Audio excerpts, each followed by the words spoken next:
dukun pelet harus belajar soal ini. Sebagai anak-anak bangsa, kita mewarisi banyak ilmu klasik dari leluhur dan budaya masa lalu.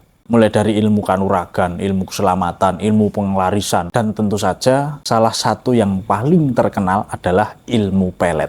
Jika bicara soal ilmu pelet, orang sudah pada tahu pasti apa fungsinya. Ya, sederhananya itu memikat lawan jenis lah. Dulu ilmu pelet sering digambarkan memang melalui jimat, mantra, ajian, benda bertuah, misalkan seperti semar mesem, bulu perindu, ajian jaran goyang, dan lain sebagainya.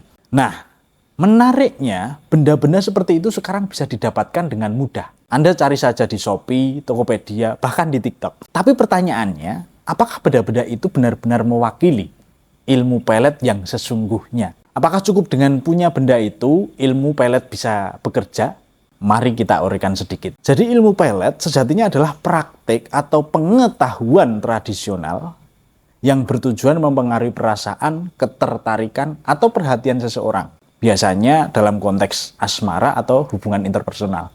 Menilik hal ini, ilmu pelet sebagai warisan leluhur tentu saja masih bisa dipelajari dan diterapkan, terlepas dari baik dan buruk penggunaannya. Nah, kok ilmu pelet, ilmu matematika, bahkan ilmu agama saja bisa disalahgunakan kok. Buktinya, para koruptor-koruptor itu kebanyakan adalah orang-orang yang berilmu dan beragama katanya.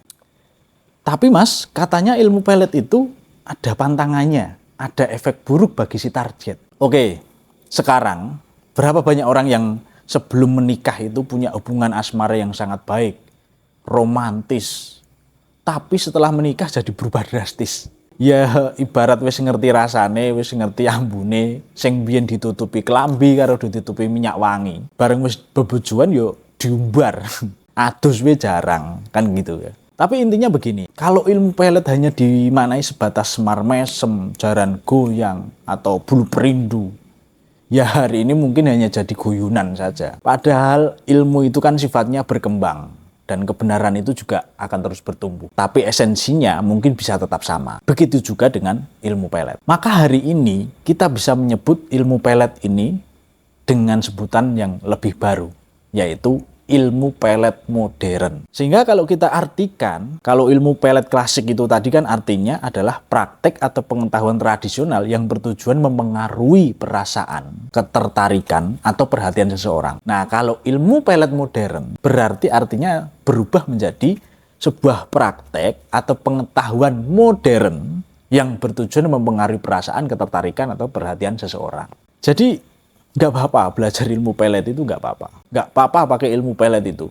Kamu pakai parfum itu aja juga bagian dari ilmu pelet kok. Tapi kalau saya boleh saran, pakailah ilmu pelet yang modern, jangan yang klasik.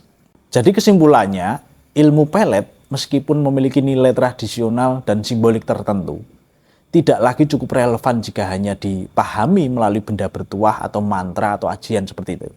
Dengan pendekatan modern, mengacu pada psikologi, komunikasi, dan interaksi sosial, ilmu pelet dapat dipahami dan diterapkan secara logis, etis, dan lebih efektif dalam mempengaruhi ketertarikan atau perhatian seseorang yang kita sebut tadi sebagai ilmu pelet modern.